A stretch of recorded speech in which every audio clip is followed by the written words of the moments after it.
अस्सलामुअलैकुम वरहमतुल्लाहि वबरकातुहू। अज़ीज़ दोस्तों, साथियों, मैं मोहम्मद शहज़ाद ख़ान आप तमाम ही का अपने चैनल SK डिवीज़न में खैर मकदम करता हूँ। आप तमाम ही का तहे दिल से इस्तकबाल करता हूँ। उम्मीद करता हूँ आप तमाम ही खैर आफियत से होंगे और खुश व खुर्रम ज़िंदगी गुजार रहे होंगे, और उम्मीद करता हूँ ये क्लासेस, ये सीरीज़ आपको बहुत ज़्यादा पसंद आ रही होगी। अब मैं आज के टॉपिक पर आता हूँ, जो कि हमारा आज का टॉपिक है कन्हैया लाल कपूर। कौन है दोस्तों? कन्हैया लाल कपूर। चलिए अब कन्हैया लाल कपूर को डिटेल में जानते हैं। कन्हैया लाल कपूर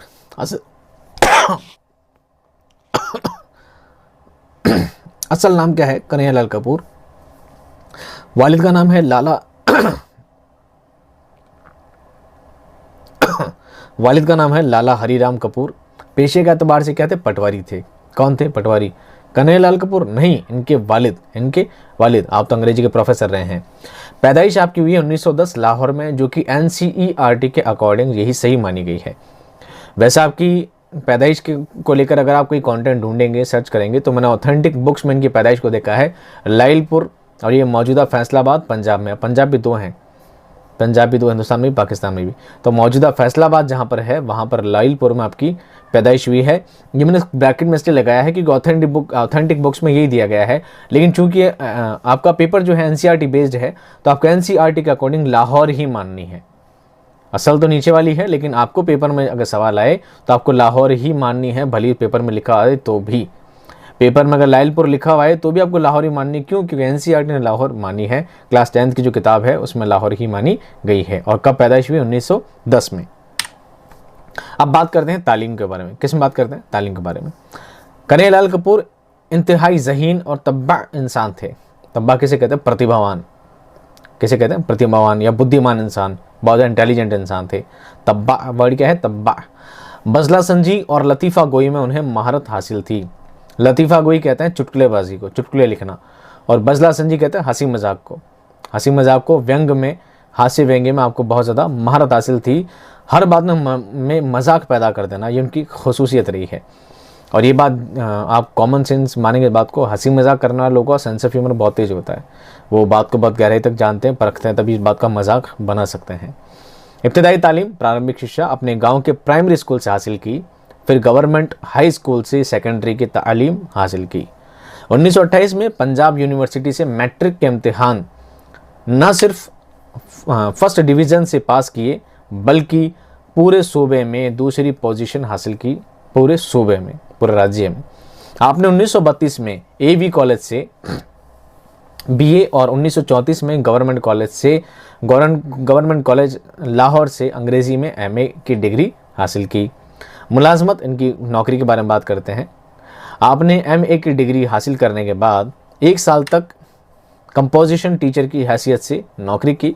उसके बाद आप अंग्रेज़ी के उस्ताद मुकर्रर हुए और बच्चों को तालीम देने के फ़राइज़ अंजाम देते रहे। देखिए, जानने को तो बहुत सी चीज़ें होती है, कहाँ पर नौकरी की, क्या पढ़ाई की, है ना, कहाँ पर पास किया, क्या नहीं किया। लेकिन जहाँ जहाँ पर सवाल बनने के इम्कानात होते हैं, मैं उन जगहों को हाईलाइट करता चलूँगा, आपको बताता चलूँगा कि इन चीज़ों का थोड़ा ध्यान रखिए, जो मैं गुज़िश्ता क्लासों में बता चुका हूँ कि कहाँ से सवाल बनते हैं। उन चीज़ों को मैं बार बार निशानदेही करता चलता हूँ, तो आप उनकी तरफ भी थोड़ी तवज्जो दीजिएगा।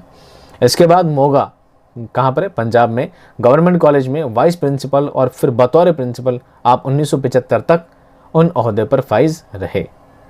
रिटायर होने के बाद बेटे के पास पुणे चले गए। वहाँ ये लंबे अरसे तक एक अखबार हिंद समाचार के लिए मज़ाहिया कॉलम लिखते रहे। अब यहाँ आपका सवाल बनेगा कि बेटे के साथ कहाँ गए थे? पुणे चले गए थे। और वहाँ पर किस अखबार के लिए मज़ाहिया कॉलम लिखते थे? हिंद समाचार। किसके लिए लिखते थे? हिंद समाचार। यहाँ से आपका सवाल बनने के इम्कान रहते हैं, इस चीज़ को आप हाईलाइट रखिएगा। अब आगे और सवाल बनने के इम्कान ज़्यादा रहेंगे, उन चीज़ों को ध्यान रखिएगा। अदबी सफ़र, पैरोडी लिखने में उन्हें ख़ास महारत थी। पैरोडी कहते हैं किसी चीज़ का मजाक बनाना। पैरोडी के बहुत सारे चैप्टर हैं, 9th 10th 11th 12th काफ़ी सारे हैं, आप देखते रहिएगा। पैरोडी कहते हैं किसी चीज़ को मजाकन तौर पर पेश करना, हास्यात्मक तौर पर पेश करना पैरोडी कहलाता है। आपके अदबी सफ़र का आगाज़ 1936 ईस्वी में आपकी पहली तहरीर खफकान से हुआ था। आपकी पहली तहरीर कौन सी है? खफकान।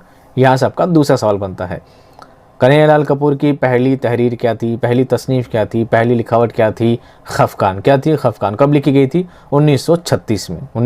36 में। इनके मज़ामीन में इनकी सेहत के बारे में जा बजा इशारे भरे पड़े हैं। लफ्ज़ पागल को उन्होंने अपने मज़ामीन में जा बजा इस्तेमाल किया है, हर जगह इस्तेमाल किया है। किस लफ्ज़ को?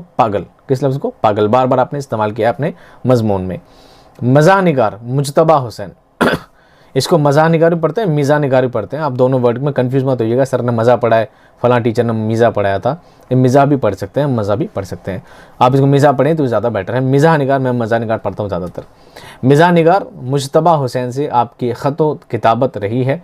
ख़तो किताबत, लेटर राइटिंग, आप उनको ख़त लिखते थे, वो जवाब आपको ख़त लिखते थे। कौन? मिज़ाहनिगार हैं मुजतबा हुसैन, उनसे आप ख़तो किताबत के ज़रिए बार बार बात किया करते थे। वो कभी भी ख़त के जवाब वक्त पर ना देते थे। उन्होंने कभी अपनी ज़िंदगी के लिए जद्दोजहद की, ना ही अदबी ज़िंदगी के लिए। आपको अपने पेशे से काफ़ी दिलचस्पी थी। पेशा इनका क्या था? पढ़ाना, एक टीचर थे ये। अंग्रेज़ी ज़बान व अदब से मोहब्बत भी आखिरी सांस तक कायम रही। अंग्रेज़ी के आप टीचर थे और पढ़ाने से बहुत ज़्यादा मोहब्बत थी, जिस तरह मुझे है। और मैं चाहता हूँ जो लोग मुझसे पढ़ रहे हैं, जो मेरे दोस्त मुझसे पढ़ रहे हैं, जो यहाँ पर इस उम्मीद से बैठे हैं कि हम इस एग्ज़ाम को क्लियर करेंगे, रीट क्लियर करेंगे, हम भी एक अच्छे उस्ताद बनेंगे, तो उन सभी के लिए मेरे दिल से ये दुआ है कि अल्लाह ताला आपको कामयाब करे। जो इस चीज़ को डिज़र्व करता है, जो इस पोस्ट को डिज़र्व करता है, अल्लाह ताला उसे नौकरी अता करे। और जो भी इस नौकरी को हासिल करे, तो अल्लाह ताला उसे भी एक ऐसा इंसान बनाए जो अपनी ज़बान से, अपने सब्जेक्ट से मोहब्बत रखता हो, और वही मोहब्बत वो उन बच्चों में भी डाले। जो चीज़ पढ़ा रहा है उस सब्जेक्ट से मोहब्बत पैदा हो। सब्जेक्ट से जितनी मोहब्बत आप रखेंगे उतनी ही सब्जेक्ट बच्चा भी रख पाएगा। अगर आप खुद उसमें रुचि नहीं लेते होंगे तो बच्चा कभी भी उसमें इंटरेस्ट नहीं लेगा। एक दो नहीं, सैकड़ों की तादाद में नाम गिना सकता हूँ कि जब भी मैं उर्दू में कंटेंट लिखाता हूँ, उर्दू में चैप्टर में पढ़ाता हूँ, इन्हीं नोट्स को पॉज करके लिखते हैं। और किस में लिखते हैं? हिंदी के अंदर। मैं पढ़ा रहा हूँ उर्दू, लिखते किस में? हिंदी में। कैसे? हिंदी में फटाफट लिखने में आ जाता है, हिंदी में फटाफट लिखने में आ जाता है। सर हिंदी में फटाफट याद हो जाता है। जब आपको हिंदी में फटाफट लिखना है, हिंदी में फटाफट याद हो जाता है, तो आप हिंदी भाषा चुनो, उर्दू में आए क्यों? इस उर्दू ज़बान को पढ़ने का आपने ज़िम्मा उठाया क्यों? अगर आपको हिंदी ज़बान से इतना लगाव था तो। मैं हिंदी ज़बान की बुराई नहीं करता, हर ज़बान, हिंदी ज़बान भी हिंदुस्तानी है तो उर्दू ज़बान भी हिंदुस्तानी है। अगर आपने उर्दू ज़बान को पढ़ाने का एक क्या कहते हैं ना, बीड़ा उठाया है, उर्दू ज़बान को पढ़ाने की आपने उम्मीद जगाई है, तो आप ख़ुद भी उससे मोहब्बत करना सीखें, तभी आप वो मोहब्बत बच्चों में ट्रांसफ़र कर पाएंगे। ठीक है ना? हो सकता है मेरा नज़रिया गलत हो, मेरी बात थोड़ी कड़वी हो, पर जो भी है फैक्ट यही है। मैं समझता हूँ बच्चे इस ज़बान के साथ इंसाफ नहीं कर रहे हैं जो इस तरह की बातें किया करते हैं। उन्हें उर्दू के हज़ारों अशार अज़बर थे। एक लफ्ज़ है अज़बर, चाहे तो आप पॉइंट आउट कर सकते हैं। उन्हें उर्दू के हज़ारों अशार अज़बर थे। अज़बर का मतलब होता है कंठस्थ। आप समझते ना, मुँह ज़बानी, रटे हुए, यानी बच्चे को बोलता है 2 का पहाड़ा सुना, 2 कम 2, 2 दूनी 4, 2 तेज, चकट स्पीड से बोल जाता है। क्यों? उससे वो याद नहीं है, बल्कि कंठस्थ है। बल्कि क्या है? कंठस्थ है। उस कंठस्थ को उर्दू में क्या बोलते हैं? अज़बर। क्या बोलते हैं? अज़बर। क्या बोलते हैं? अज़बर। आप पितरस बुखारी, कृष्ण चंद्र और चौधरी नज़ीर अहमद, चिराग हसन हसरत से मुतासिर थे, यानी प्रभावित थे, बल्कि पितरस को अपना उस्ताद मानते थे। पितरस बुखारी क्या मानते थे? अपना उस्ताद मानते थे। वो बहुत बड़े मज़ाहनिगार थे।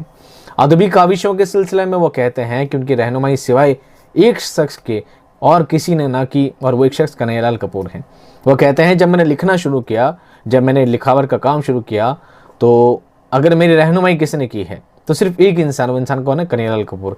मतलब कौन है? वो खुद ही हूँ, मैंने खुद ही अपनी रहनुमाई की है।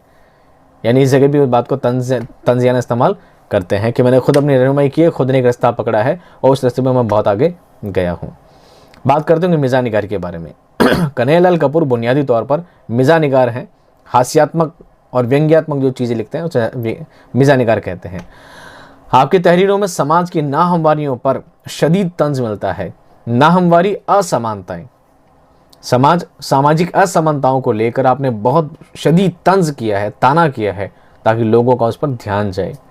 कन्हैयालाल कपूर निहायत ही सादा और आसान नस्र लिखते थे, ताहम लफ्ज़ों के दरमियान तंज की कारी लहरें रवा मिलती है। इतनी सादा उर्दू लिखने के बाद भी, इतनी सादी तहरीर लिखने के बाद भी आपकी काविशों में क्या मिलता है? आपकी लिखावट में, आपके तहरीरों में तंज का पुट हर जगह नज़र आता है। कन्हैयालाल कपूर की मशहूर तसानीफ कौन कौन सी है? संगो खिश्त, शीशा और तीशा, चंग और रुबाब, नौके नश्तर, बालों पर, नरम गरम, गर्द कारवां, दलील सहर, गुस्ताखियाँ, नाजुक ख्यालियाँ, नए शगुफ़े, कुलैयाते कन्हैया लाल कपूर, कपूरनामा और कॉमरेड शेख चिल्ली वगैरह। ये जो सारा नाम लिखे हैं दोस्तों, ये नाम रट लेना एक बार, ठीक है। इन सारे नामों को रट लेना। इनसे मैं उम्मीद करता हूँ एक ना एक सवाल इनसे ज़रूर बनेगा। कन्हैया लाल कपूर की मशहूर तसानीफ से एक ना एक सवाल ज़रूर बनने की पूरी मुझे उम्मीद है। अगर कन्हैया लाल कपूर से एक सवाल बनता है तो यहाँ से ज़रूर बनेगा। बात करते हैं एजाज़ के बारे में, आपके सम्मान के बारे में। आपको जून 1975 ईस्वी में 5,000 रुपयों का गालिब अवार्ड दिया गया। ये अवार्ड दोबारा है दोस्तों, बहुत दिनों बाद गालिब अवार्ड। एक बात मुझे बताइएगा, गालिब अवार्ड अगर कहाँ मिला करता है, कमेंट में जवाब दीजिएगा, क्योंकि मैं पहले इसका जवाब दे चुका हूँ। पहले एक बार सवाल आया था, पहले एक वीडियो में मैंने बताया है। एक अवार्ड होता है इकबाल सम्मान, एक अवार्ड होता है इकबाल सम्मान। तो इकबाल सम्मान कहाँ मिलता है, वहीं गालिब अवार्ड मिलता है। तो बताओ गालिब अवार्ड कहाँ मिलता है, कमेंट में लिख के बताइएगा। नहीं मिले तो मेरी किसी पुराने वीडियो को ढंग से सुना होगा तो आपको इसका जवाब जरूर आएगा। क्योंकि जब मैंने इकबाल सम्मान का वीडियो आया था, इकबाल सम्मान कहीं पर आया था, तो मैंने हाईलाइट किया था इकबाल सम्मान के साथ गालिब अवार्ड भी दिया जाता है, और वहीं से दिया जाता है। कहाँ से दिया जाता है, कमेंट में बताइए। आखिरी अय्याम, आपने आखिरी के दिन 26 जून को आप 70 साल के हो जाते, यानी 26 जून को आपकी पैदाइश हुई थी और वापस 26 जून को आपके क्या हो जाते, यानी 25 जून समझ लीजिए, 27 जून समझ लीजिए, 26 जून को आपको पूरे 70 साल होने वाले थे। लेकिन कुदरत को यह मंजूर ना था। 5 मई 1980 को आपको कपूर साहब पूना में इंतकाल कर गए। 5 मई 1980 का क्या हो गया, इंतकाल हो गया। अगर जून का महीना क्रॉस कर लेते तो पूरे 70 साल के बराबर हो जाते। इसका मतलब पूछा जा सकता है कन्हैया लाल कपूर की उम्र कितनी रही है, 70 साल। 2 दिन बाद दिल्ली के बाज़ अखबारात में यह खबर शाया हुई, प्रकाशित हुई। ताहम कई दिनों तक उर्दू दुनिया इस सानहे और इसकी तफसीलात से बेखबर रही। सानहे कहते हैं हादसे को, साना कहते हैं एक्सीडेंट को, साना कहते हैं एक्सीडेंट को, क्या रही, बेखबर। के साथ मैं लेना चाहूँगा आपसे विदा। मिलूंगा आपको नेक्स्ट क्लास में एक शानदार कंटेंट और ज़बरदस्त एक्सप्लेनेशन के साथ। तब तक खुश रहिए, आबाद रहिए। खुदा हाफिज़।